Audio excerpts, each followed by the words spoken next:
Gotta leave this here so someone can see it.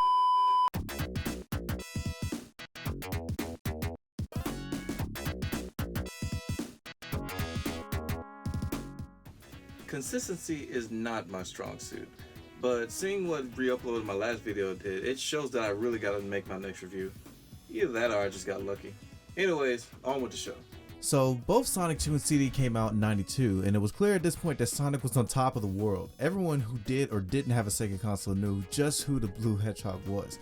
And come 1994, his third game in the series was soon to release. The marketing for this game was massive. Commercials and magazine articles all over the place. People were stoked for the next new Sonic game. But things weren't always as great as it may seem. Where do I start with this one? Firstly, the most obvious thing, the music. Out of all the 4 games so far, this one definitely has the best tracks. This probably has to do with the fact that a portion of the music production was done by the king of pop himself. However, due to some controversy with Michael Jackson, like him not liking the sound of the instrumentation of the Genesis and allegations of child abuse around this time, it's no surprise that he wasn't credited for whatever he may have worked on. Regardless of the fact, music still jams 30 years later. Secondly, because of time constraints, the game was literally cut in half. So if it feels incomplete when you beat the game, there's your reason right there. In this video, I'm looking at the first half, simply named Sonic the Hedgehog 3. The version I'm playing on, however, is the Sonic Ultimate Genesis on the PlayStation 3, which has both Sonic 3 and Knuckles both split up. There's always been a thing with licensing, which is why we hardly see Sonic 3 and Knuckles re-released after this collection. Until the recently released Sonic Origins. For obvious reasons, this game is getting a look on its own, but not until way later. Consistency issue aside, let's finally get to Sonic 3.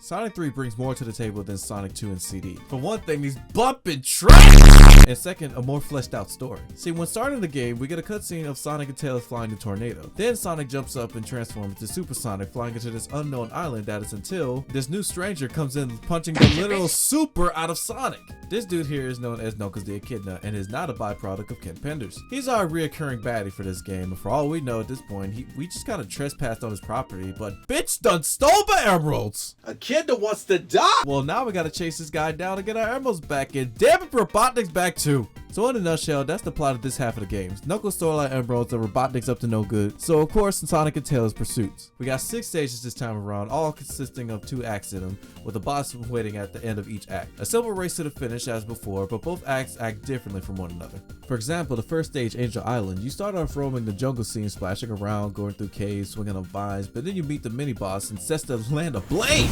Traverse a bit more, and after beating said mini-boss, you start the second act, which gives a different beat but a similar melody of the first act. Another example is Marble Garden, the third stage. You go through the stage as normal, but upon entering the second act, not only does the music change, but the entire level is collapsing thanks to Robotnik and his fucking drill. That's what I like more of this game compared to Sonic 2, which is a formula that will be reused in much later Sonic games after this. Control-wise, Sonic and Tails handle similarly like they did in the second game. Only this time, pressing the jump button the second time gives them both a unique ability. Sonic gets what is called the Insta-Shield. For a quick frame, Sonic has this little dash of lightning, which helps a lot with bosses and enemies. Tails though doesn't get the Insta-Shield, but instead, oh my god, he can fly. As stated before, there's 6 stages in Sonic 3. Angel Island, a colorful tropic stage which catches on fire and has a flying battleship that does this to my audio. Hydro City, not Hydrocity, Hydro City. If you pronounce it like that, you're wrong. It's a water stage and lots of it. Gotta fill out that quota. Marble Garden. I'll describe this stage as a labyrinth with a lot of spikes and what has to be one of my least favorite bosses in a Sonic game. And with Tails, you gotta lead Sonic up to Robotnik, who's flying faster than you, and have Sonic jump and attack. This boss is even harder with Tails because you can't jump at him. You gotta learn his weak spots and attack at the right point and not take damage if you're lucky enough. Carnival Night. It's not a casino, but he'll pass. This also is home to the infamous Barrel of Doom. Nothing in this game tells you how to control this thing. That's when you find out you're supposed to rhythmically tap up and down on a controller. Up and down.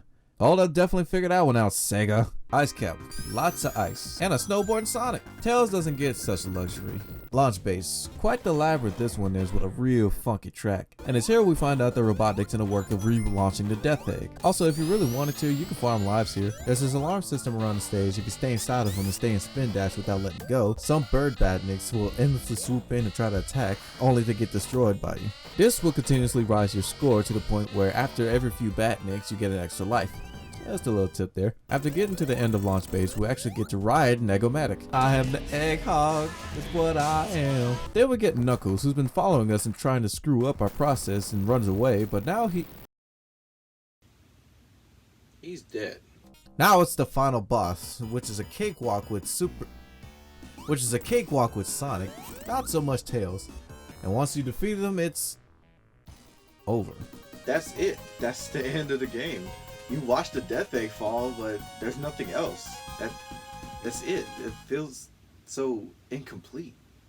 So that's the main game. What else we got? There's the special stages, which is different from 2, and I'm so glad it is. Spread out in every stage are these giant rings, almost like Sonic 1, except you don't have to wait to the end of the act and don't need 50 rings to find them. The name of the game this time around is you gotta go through all the blue spears while avoiding the red ones. Doing so will boot you out of the stage immediately with no Chaos Emerald. Getting all the blue spears will indeed reward you with a Chaos Emerald. As you progress and the longer you stay in the stage, it will get faster and faster, so it won't be too easy. Giving all 7 emeralds, like the second game, will reward you with Super Sonic. I know I didn't really mention them in the second game, and it's probably because I didn't really get Super Sonic in Sonic 2 and forgot to bring them up. Allow me to fix that. With all 7 emeralds and getting at least 50 rings and jumping in the air, Sonic will go Super Saiyan. In this state, he is much faster and invincible as long as you still have rings, which will drain when you're in this form until you run out, die, or finish the stage. Though you're impervious to taking damage, you can still get crushed, fall into bottomless pits, and drown. He's only super, not a god. Tails, once again, does not get such a luxury, because with every emerald, nothing happens. Just bragging rights.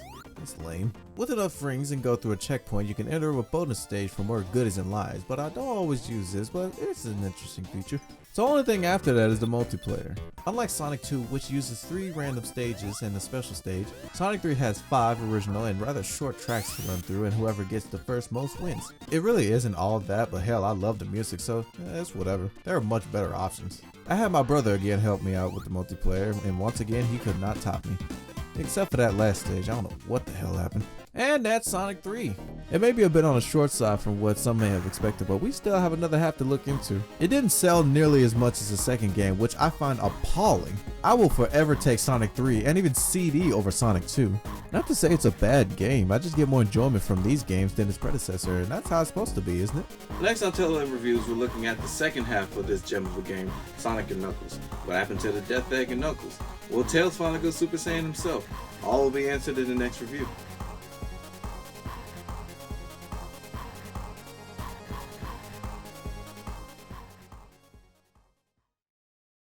Battleship.